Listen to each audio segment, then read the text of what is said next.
Namaste, my name is Bhuwan Pyakure. Today I am talking about the most memorable person in my life. He is my father, Govinda Pyakure.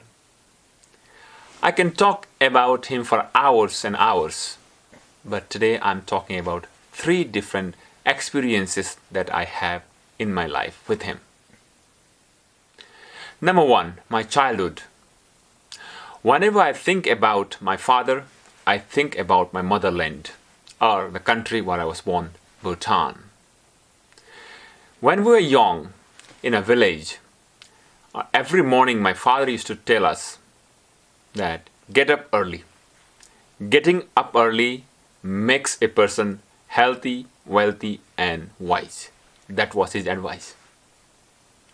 He used to tell us, even if you don't have anything else, get up in the morning and make sure that you start the day early, practicing getting early in the morning, practicing my yoga and meditation, and that is making my life active today.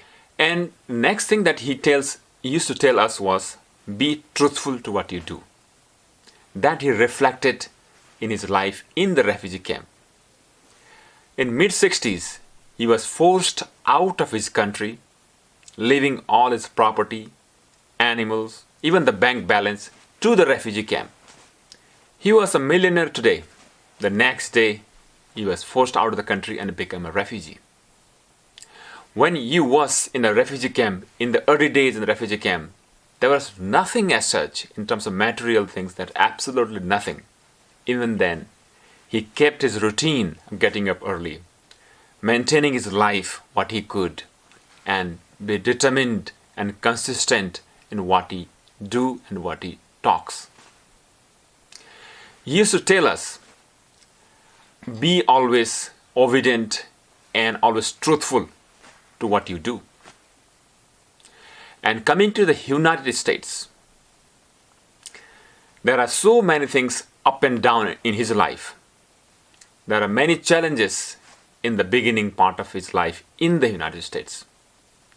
He was able to navigate those things, and he was become a very important advisor for the members of the community, not only in the US but throughout the world. People used to call him and they used to discuss what are the things they should do to keep them healthy, which are related to yoga and meditation.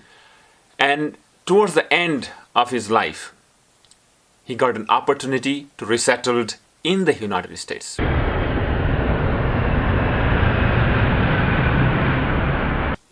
He was very thankful for this nation.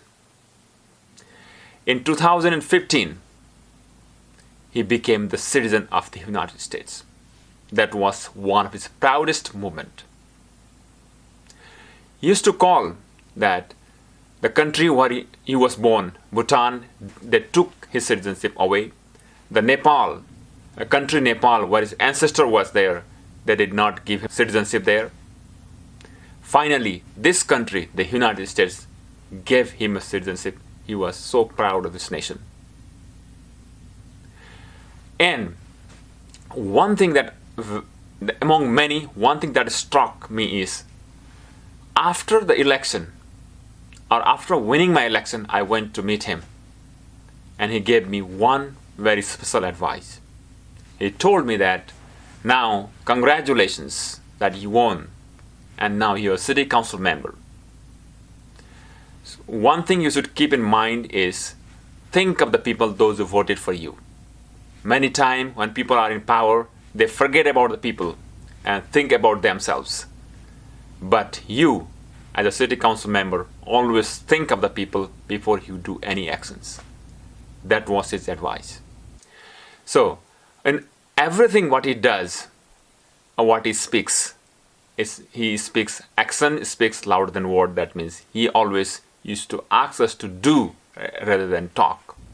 He died at the age of 98, but with full of pride and confidence, he lived his life. He was one of the most important person in my life and also to entire community. Thank you. Namaste.